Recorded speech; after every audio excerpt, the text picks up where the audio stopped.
Chris Cirkus. I'm the market manager of the Trenton Farmers Market. My first impression of this market was the history of it, that it was this long-standing institution. It's been here for 71 years, and what an amazing space to kind of come in and try and revitalize.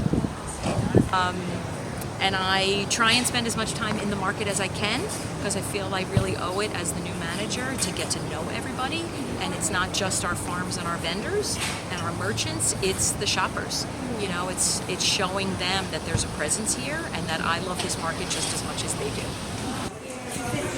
The hardest part of running this market, I would say, is because it's been here for so long and there's so many different types of vendors, we've got farmers and merchant and daily renters, is creating policy and procedures. I wish that people knew about the history of this farmers market, that it started down by the Delaware River, that this is a farmer cooperative, and that 6 families have been here. Actually, there were 100 when the market was started. Just the history of this market is really the story to tell.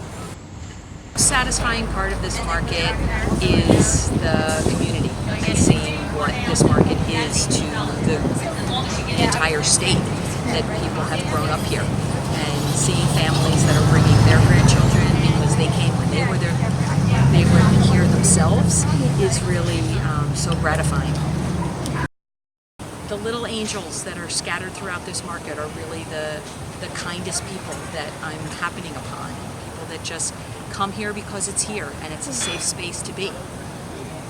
We've got a gentleman who just sort of magically shows up and helps out where he can. He helps one of our Amish vendors.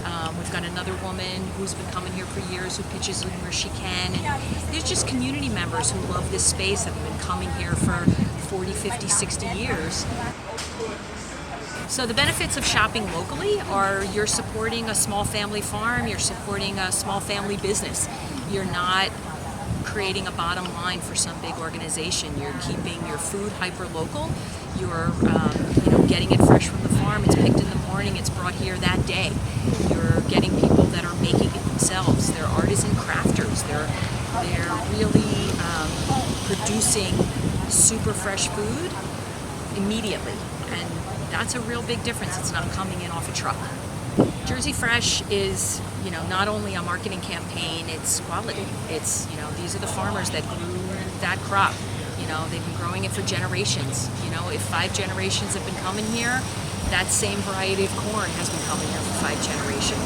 That this market is about small, locally owned families. I mean, we're the Garden State. We're that connector between New York and Philadelphia.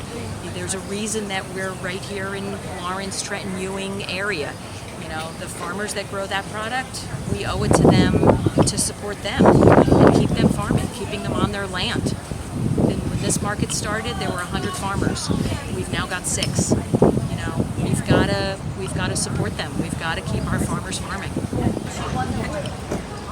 If you could be any fruit or vegetable in the world, what would you be and why? Somebody had given me a card once, and she did a beautiful painting of cranberries. And sort of chose fruits and vegetables based on personalities.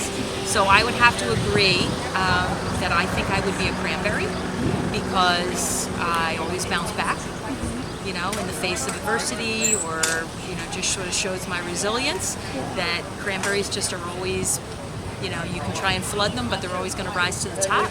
And when they're fresh, they bounce. And we grow amazing cranberries in this state as well. So I like to keep my crops close to my heart, which is in New Jersey.